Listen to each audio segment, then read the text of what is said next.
We open our phones with a swipe, just one swipe, one scroll, one comment, but sometimes that's all it takes. A word sharp enough to wound, a message cold enough to isolate.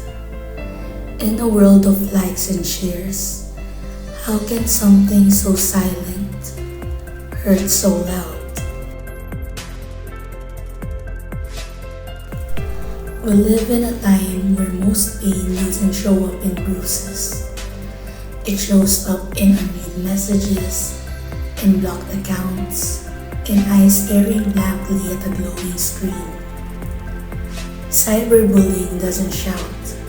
It whispers cruel things in private chats. It mocks in meme form. It isolates through silence. And too often, we pretend it's not real. But it is.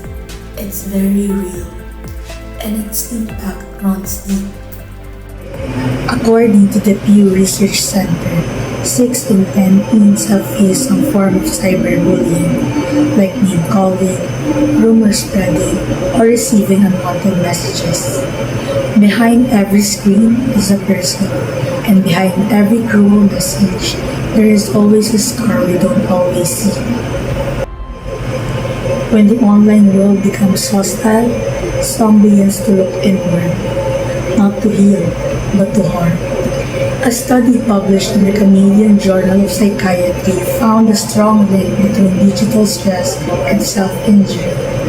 Not for attention, but to release pain, to feel in control, or to cope in silence.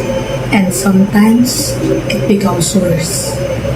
A 2025 report from JAMA revealed that teenagers who use social media heavily are more likely to have suicidal thoughts and emotional breakdowns. What used to be a place for connection now becomes a place of quiet suffering. A study from the University of Georgia showed how social media addiction leads to both cyberbullying and self-harm. The more time young people spend online, the more likely they are to be bullied, or even to become the bully.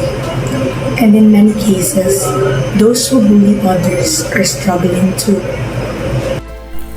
It becomes a painful cycle, and the ones in the middle of it often suffer alone. They may laugh in front of others, but cry when the lights go out. They may post selfies, but hide their wounds.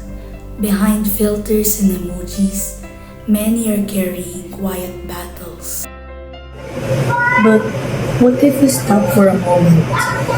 What if we notice the ones who feel unseen? Jesus never turned away from people who were hurting. He walked with them, he touched them, he made them feel seen. In today's world, those who are bullied, anxious, or silently suffering from self-harm are often treated like outcasts. But Jesus reminds us that no one is too broken to be loved. Christian ethics calls us to act, not just to watch. Jesus teaches us to respond with real love and care. We need to be present for people who are hurting.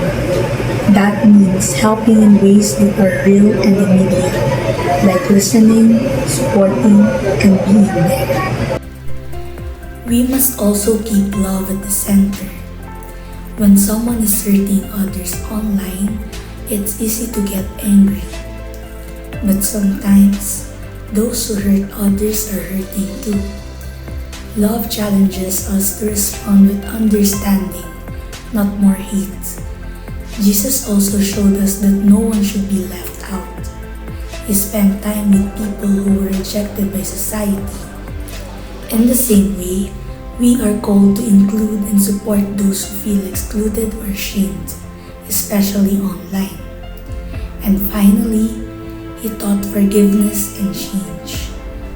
In a world where people are quick to cancel or judge, we need to be the ones who give others a chance to grow. Instead of tearing people down, we can guide them toward becoming better. We can't stop every hurtful message, but we can choose how we respond. Be kind in your comments. Reach out to someone who seems quiet.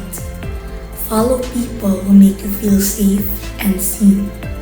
Unfollow pages that make you feel small. Let's make our online spaces more human. In God's eyes, everyone matters. Even those hiding behind usernames, even those who feel like giving up. Cyberbullying and self-harm are not just problems on a screen. They are real, they are painful, but there is still hope. Let's be the ones who type with care, who post with kindness, who scroll with purpose. Because every time we choose love, we push back the darkness. One word, one post, one heart at a time. And maybe, just maybe, we help someone who chooses to stay.